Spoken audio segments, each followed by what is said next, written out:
Happy Mother's Day to all the women in Georgia who will now be forced to be mothers against their will. You've really gotta hand it to conservative white males for creating such a neat little system where they get to continue to be boys will be boys and pressure, lie, and manipulate women into sleeping with them, and then punish those same women for succumbing to their pressure by making sure they are now the slaves to their sperm, slaves to motherhood, or watch those women give up their babies into the foster care system and watch them get eaten alive with guilt as their child sits there for years unadopted, unloved, and without a family. Gosh, what a fun system that conservative white males created. But no, that stuff is just a coincidence. That's just a coincidence. It's about life. It's about giving these babies a shot at life.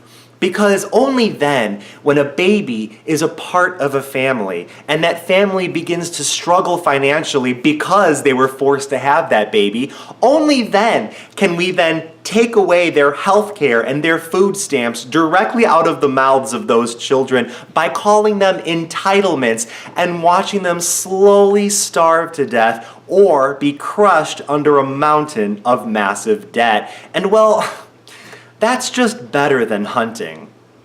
You know, I've been so proud of Georgia, one of the slave states, of being behind HB 481. It's been so fun to see how those slave states have fought and found creative, fun ways to keep slavery alive. Low-level drug offenses for prison is just not enough. We gotta get in those snatches, you know? There's just no better way to fuck a woman than to fuck a woman's life. And that's the conservative white male way.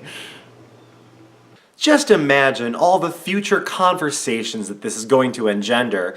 Mommy, how did you make me? Well, dear, a long time ago, a man whose face and name I can't remember spent hours pressuring, harassing, and lying to me, telling me that I was the most beautiful thing he'd ever seen and that he was sure we were destined to end up together. He just knew. Well, in my youth, I had been plied with countless Disney princess movies made by men so that I would be predisposed to believe that crap, and wound up back at his apartment, where he fed me way too much wine, and then he put you in my tummy.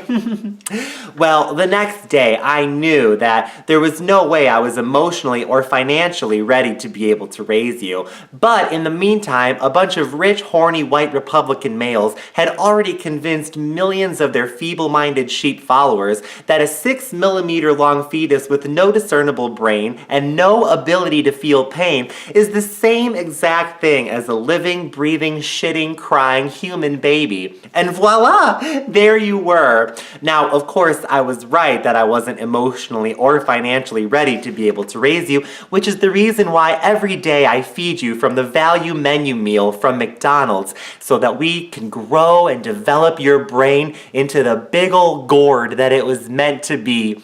You'll have the potential to be able to get shipped off to the next war of whatever country we're fighting with next, and then you'll come back to me in a body bag. It really is a full circle situation, honey. So much better than abortion.